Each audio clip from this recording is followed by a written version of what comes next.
everyone, this is Build Series, and I'm your host, Brittany Jones-Cooper. Our next guest is Regina Hall, who you know and love from films like Girls Trip, Little, and Support the Girls. She's here to talk about the Showtime comedy Black Monday, where she plays one of my favorite characters, Dawn, a smart, savvy, and foul-mouthed Wall Street trader who's taking on the establishment in season 2 by starting her own firm. And here to unpack it all is Regina Hall. How you doing? Thank you for having me. Yes, so good to see you again. Really looking forward to this chat because I love this show and I haven't had the chance to talk to you about it. I know. I was so happy we got to do it again this season. Yeah. And it feels timely. No one's seen the show yet, but there's stuff that goes on. It is. Yeah, it is called Black Monday. And I believe on March 9th, we had another Black Monday. I know. Isn't that so crazy? this show just has a finger on the pulse. I mean, it does. I mean, it really does. No, but it's, I'm look out. I can't get over. I can't wait for everybody to see. You have this. This is very telling. Don's hair. Yeah, you already know this can't go good. This can't go well.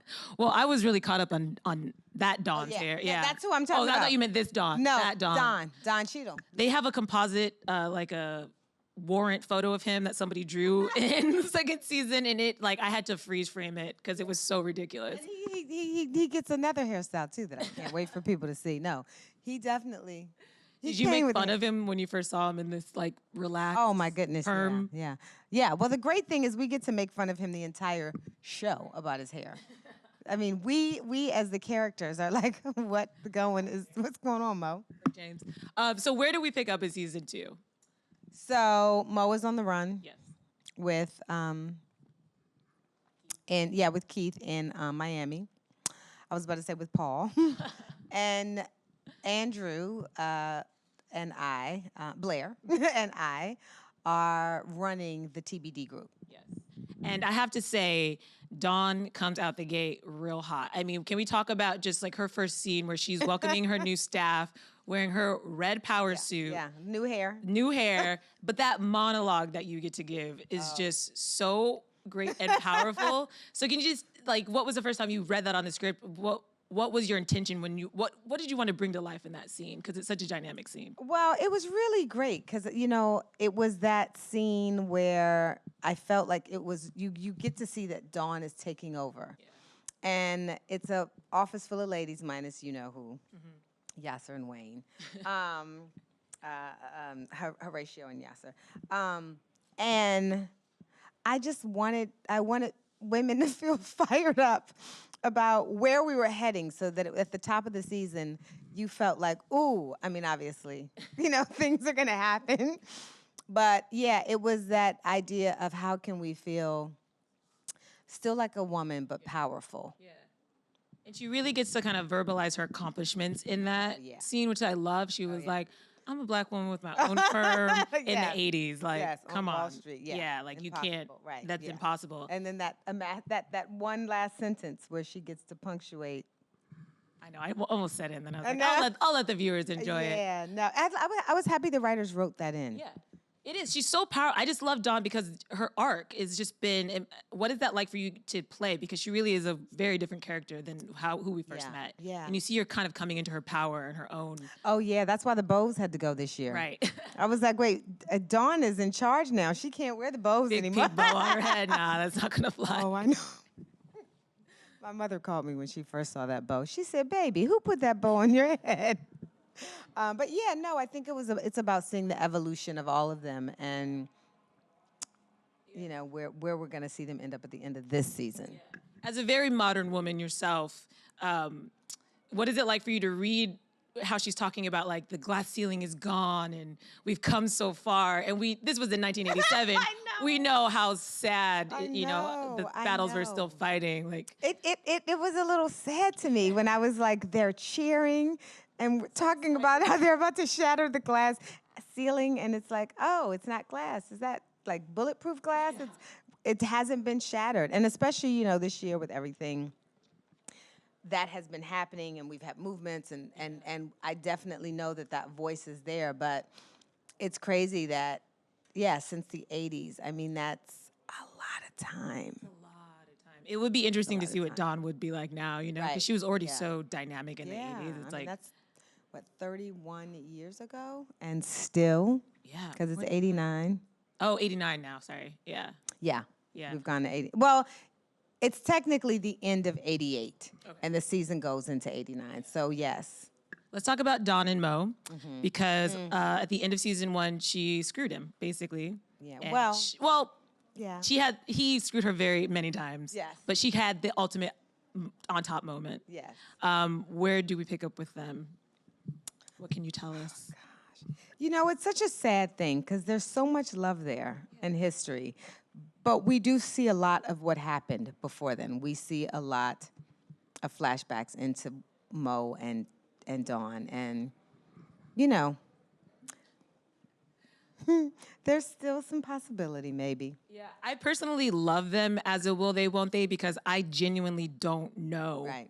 how I feel about it. Yeah, I Usually you're know. like, oh, I just really want them to get together. But with them, And this season, it gets more complicated. already, I watched the first 2 episodes and I'm like, yep, okay, I'm still in the same place. Like, you see how they make each other better, and then you see every way that they just make each other worse. It's a couple that you feel like they love each other. It would be so great if it could work. But can it work? Can it? Who do you think And would be a should good it? match for her? What does she need in a man? Yeah. You know, she needs a man that can be supportive of her, Yeah. not competitive, and really not just want and encourage, but like create the environment for her to really flourish. Because I think Dawn is very clear that she wants to. She's a businesswoman, incredibly successful, and I think for her, like, it's so important to be in partnership. I think that's what's hard with Mo, because she can't be in partnership with him in work and in love. He doesn't get it. She needs someone who, don't we all? As you need were saying someone- that, I was like, are you talking about I me? know. It's hard. You need someone who gets it. Right. Which she has found with Blair to some degree, a partner, somebody that she does believe that she can trust and work with. But his character has also had a massive change and evolution. Massive change, yes. From the beginning till now. Yes. And where he was somebody who was very trustworthy, now we've sort of seen that he might not be. Are you worried for Dawn in this partnership? Does she go into bed with just a different... I know, devil, you know what I right? mean? I know. Is she in bed with a different devil? Yeah, I mean, there's a lot that, yes. And is this devil worse? Yeah.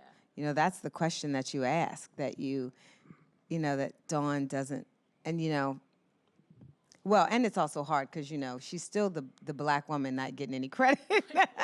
I mean, you saw the magazine issue. That was the saddest. I mean, you saw the one, Yeah, that one especially. I really love Dawn. I think like as a black woman who is so modern now, and I look back and I'm like, she's fighting the good fight. Like, you want the best for her, but it's just like, Jesus Christ. She gets no opportunity. None. That she doesn't have to fight. And then what they showed, I know. it was like, how could you? And she was so trying to be humble, but and then she loses it. I know. I mean, that's the thing. Dawn's got a little, I mean, she's been around Mo much too long. Yeah. There is this big emotional release for her in the first episode. Again, going into that scene, how therapeutic is that just to get to like blow up on people? I would love to be able to do that at work. I know. It was so funny because they're like, just Go off. go off. Yeah. Yeah. I was just naming people, like, get out. Yeah, that was a funny part. Karen, Sarah, Jessica. We did mention we recently had another Black Monday. This whole show is about the stock market. It really is sort of an education in a lot of ways too. How much did you know about Wall Street and stuff coming into this? And then what actually didn't know a lot. have you learned? Yeah, I didn't know a lot. I mean, I talked to people, a lot of people, to do research once I got the show, to try and understand it better, so that at least when I was saying words and statements, I knew what I was saying. But I didn't know a lot before, and it's still. And listen, I still know very little, but I at least know when I have dialogue about it. I will ask and be, and I understand the world a little bit more. But yeah, I mean, I looked at all of us one day and I said, I'm not trusting anybody at that firm with my money. No, at all. I mean, They're literally doing coke on your money. It's like, nah, I don't trust you. I know. And I don't think I'd trust the Lehman. No. You said you did a little research into like what kind of life is like. Was there something interesting or an interesting story you heard about the real culture of Wall Street in the 80s I that kind of really, shocked you or surprised you? I was really shocked by the, but I knew it from other movies, by the kind of decadence of it, you know, and that kind of, you know, there was a certain like indulgence and debauchery, you know what I mean, like excess. Yeah. There was so much excess in it, and I was really surprised that that was the normal. Yeah. But I really just talked to a woman who was a black woman who was a trader then, and I didn't know there were any. Just to ask her what that was like. Did she feel isolated? Although I think what I love about the Jammer group, well, now the TBD group, but the TBD group, and what I do love about this firm is they are kind of like they would be the rejects of Wall Street. They would be the people that no one would hire. So it's great to kind of have this fictitious firm where all these things are possible, and get to have fun and almost kind of make fun of what we didn't know then. I'm really impressed that you found a black woman who worked on Wall Street in the 80s. Did you pull any pieces of her and bring it into Dawn at all, or was it just more for you to sort of understand the culture? It was more for me to understand the culture, to realize what she was really fighting against. I mean, from like, you know, obviously I can assume it, but to hear it from her perspective, how she felt. Yeah, I wouldn't even want to be there. You know what I mean? I'm just so impressed by that, because when something is that stacked against you, you're like, I want to be a part of it. And you really champion the people who are just brave enough to show up every day. The people who want to be the pioneers, to say, to even dream that it's possible.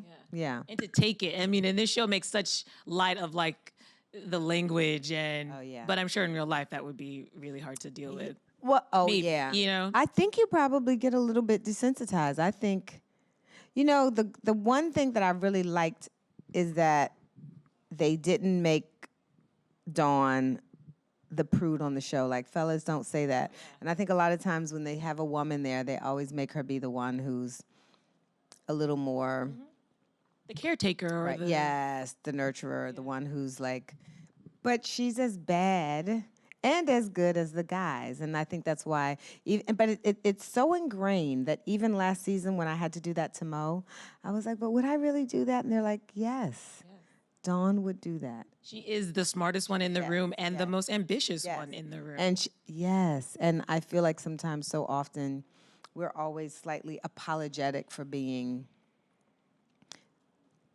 ambitious, you know, or smarter. And I think we understand Dawn because we do see her backstory. So it's once she's reached this level, there's no way she's going back to eating coffee for people. So she has to sort of be that bold woman, coffee. you know what I mean? You're a producer on this show as well. How has that impacted your experience on this show as an actor? I know you're producing a lot of stuff now. I see that as like the next phase in your career, which is really cool to see. So how's that sort of impacted your experience? It's great, and I have to say our showrunners, David and Jordan, are so great, and Don Cheadle is so great because it's such a collaborative process, and we really just want to, you know, if there's something we want to suggest or doesn't feel comfortable or we think might be a great asset. I mean, everyone, there's such open arms to talking and discussing, and for me, I mean, I just like to build a character, build a show, like whatever way I can serve something, I try. So I like it, and it's a lot to learn. I mean, and it's a lot to do. So when I watch people who I'm like, gosh, that's a lot to do. Yeah, because I would imagine previously you have a role and you know that character, and you're sort of more focused on them and bringing their story to life. But when you're a producer, I would imagine, look more holistically at the project. And is that true? Like you sort of are more aware of stuff that you wouldn't have. I think you're looking at the whole more than you're just looking at you. Yeah, you're looking at the whole. So I know you're also producing Master. Yes, which you guys are shooting now. Yeah, which we're shooting now What can you tell in us New York. about that? Master is it's like a horror. It's a thriller. It's very excited. Mariama Diallo wrote it and is directing it. She's first-time director, and she's so incredible. Animal Kingdom is producing, and it's about a fictitious college like a Yale or a Harvard, and they get their first black master, Which is you. which is me, and Yeah. then we see all this stuff that happens after that. But it's what I'm most excited about is Mariama as a filmmaker. She's so incredible, and it's great because we have her. Our DP is a woman. It's kind of really exciting to watch them work together, and then also watch them create. And the shots and everything. They're real. They're true artists.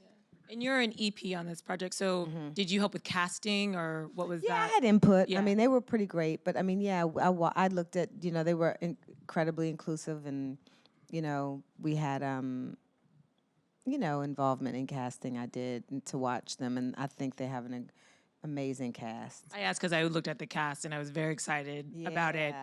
We had just chatted about Amber Gray, who I saw in Hadestown. And so amazing. She's, her character's so, like, spooky in Hadestown, and so just given the genre, I was like, oh, that seems like very on brand. Oh, and yeah. Really, really good casting. Yeah, that's when she plays a professor, and I play a professor. So it's very, I think it's going to have a lot of surprises for people. Yeah. So what are you most looking forward to? Because I feel like I just see you more now in front of the camera, bigger projects, and then behind the camera, producing things. What kind of intention did you set for yourself for this year, whether it's a resolution or just like a career goal for you? Because I don't know, I'm really proud of you. I just see you working so much and doing really cool stuff. Thank you. That's a good idea. You know what my intention, I don't know. I think I got to set some intentions. I think my intentions were more,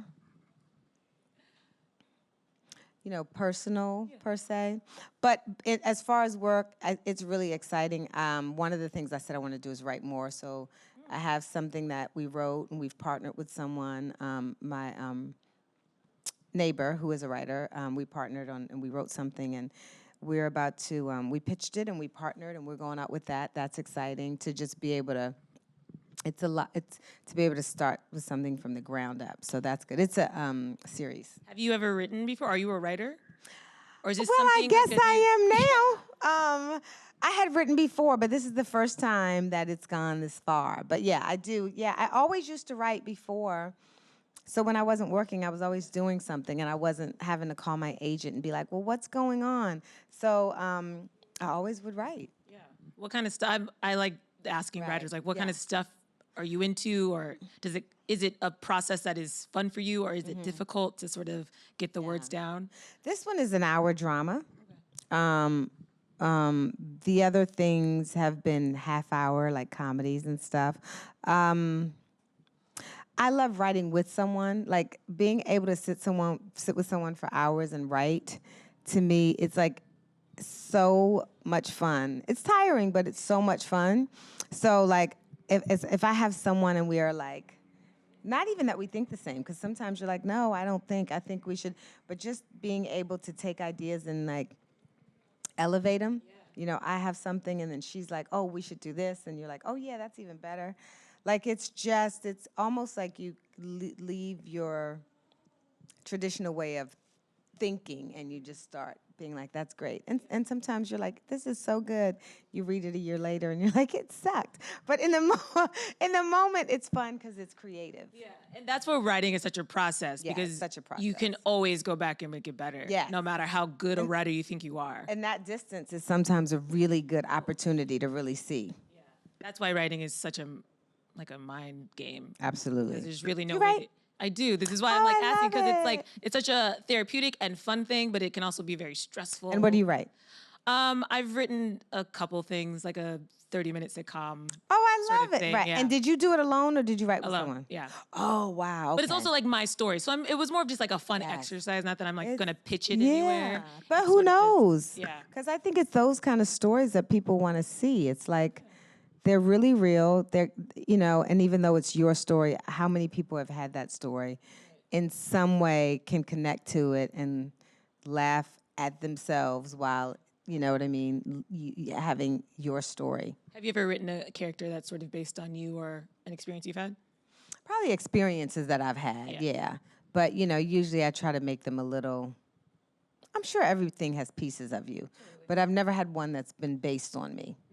See, that's probably smart. Sometimes I'm like, this is too personal. No, but that's kind of good Well, because you start seeing, you're like, maybe I should work on that. It's like I keep writing this into this character. well, then that's good because it's healing and funny. But that's the great thing is you get to see all these portions of like, but then you really get to create the character based on these.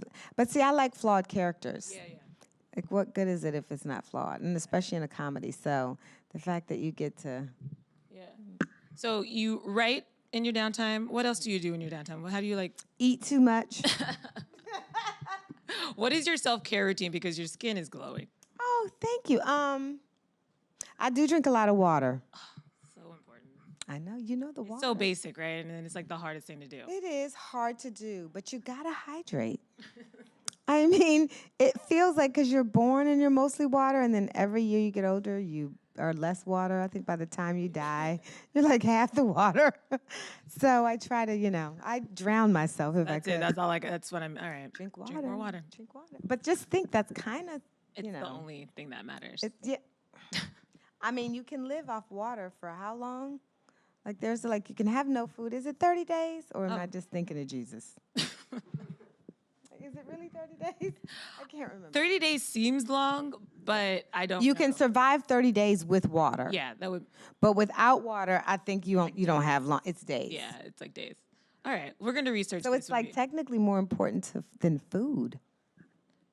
If you think of it, like if you could survive, Wow. So for this coronavirus, people just need to make sure that they have water. I know. So she's saying, guys, don't go get food. Just have lots of water. What do they say? Fine. Starve a cold, feed a flu. Oh, is that what you do? You're filled with so much. Did anybody ever hear that? Don't look at Tomas. Okay. Starve a cold, feed a flu. I believe you. Okay. I don't know if you it's have true. all this knowledge. So if you have a cold, you do like mostly liquids and soups, but a flu, you don't want to get too weak. I don't want the medical industry calling me saying, so I do not know if that's true. But it can't hurt you. Right. Right? Get some bone broth or something. Yeah, I feel like, yes, easy to digest. Now, the corona, I don't. Stay home. That's the only thing. Just stay home and watch Black Monday, right? Yeah, because stay season home, 1 is available, so you can watch, you can that. binge, and then on the 15th, we're gonna have 2 episodes each Sunday. Oh, that's awesome. I know that. Yeah, so we'll do 2 episodes, 5 weeks of 2 episodes, because people really felt like the half hour went so fast, and they were ready to. That's the thing. The show is such a ride that you don't. I mean, you can easily binge it. Yeah. I mean, it's half hour, so it's like very easy to consume. Yeah. We do have a question from Twitter. Your witchy friend asks, "What is your favorite '80s trend you wish would come back?" Oh, I like the well, they have them now. I have one on, but I love belts. I feel like belts just cover a multitude of sins, and I don't want the pantyhose back. And I love shoulder pads, but they're kind of back. That's the thing about fashion; they're kind of back. Yeah. But I kind of love the shoulder pads. Some of my shoulder pads in the show, I mean, I'm real linebackery. I'm like, this is too much. But I like a nice. Dawn's whole style evolution has been too much. Can we talk about her makeup for a second? Do they ever just let you just do it? Because it is like it looks like it sometimes. Yeah, you're like, oh, Dawn. I know. It's like always too much. Always too much. It's always too much. And I remember thinking that look was good. No. Oh, okay. I remember noticing how much, there was no blending. There's no blend. It's just she puts it on. But also, it was maybe at a time where Black women didn't have as many options, so it's always just like No, bright it was fashion pink fair, and fuchsia and all these things that we know now. We need some orange tones, Yeah, there was no thought of tone. There was no thought of tone. Dawn was like, that looks nice. I'm going to get it. I'm going to go for it. Yeah. Her makeup was, I know. You know what? That's what we love about Dawn, though. She's bold. She's a little better, not in the makeup. Is she a little better this season? In the 2 episodes I've seen, she was trying to, I think, be a little more grown. Yeah, there's one, though, where she regressed. I was doing ADR, and I saw the eyeshadow, and I said, uh-oh. Oh. Dawn regressed. She had a slip.